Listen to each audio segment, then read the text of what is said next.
இன்னைக்கு அப்படி புருவ மத்தியில கவனத்தை செலுத்திக் கொள்ளுங்கள். நம்முடைய ஆன்மா அந்த இடத்தில் தான் இருக்கின்றது. அந்த இடத்திலே வைகுண்ட சுவாமியை ஒரு மனதாக தியானித்து, இன்னும் சொல்ல போனால் சொல்லுவார்கள், செத்த இடமும் பிறந்த இடமும் இனி பிறவாத இறந்த இடமும் அறியாதோர் அறிவு எவ்வறிவு. நம்ம என்ன படிச்சாங்க, எப்படியும் ஒரு நாள் இறந்து போவோம். செத்த இடமும் பிறந்த இடமும், செத்து எங்க போவோன்னு யாருக்கும் தெரியாது, எப்படி பிறந்து வந்தோன்னையும் தெரியாது.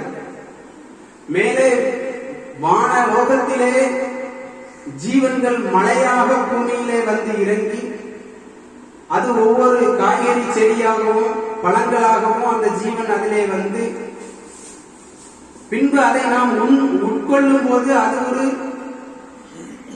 ஜீவனாக நம்முடைய ஆண்கள் வயிற்றிலே தங்கியிருந்து, எல்லோரும் 12 மாதம் நம்முடைய பிறந்த நாட்களை கொண்டாடுகிறோம். 10 மாதம் வேணா தாயை பெற்றெடுத்தார்கள், ஏன் 12 மாதம் வந்தவரை கும்பிடுறோம்? ஜீவாத்மா ஏமா தாயே 10 மாதம் தாய் வயிற்றுல பிறந்து வந்தோம்.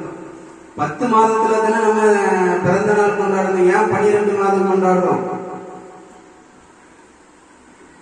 மண்டே மறைக்காங்க.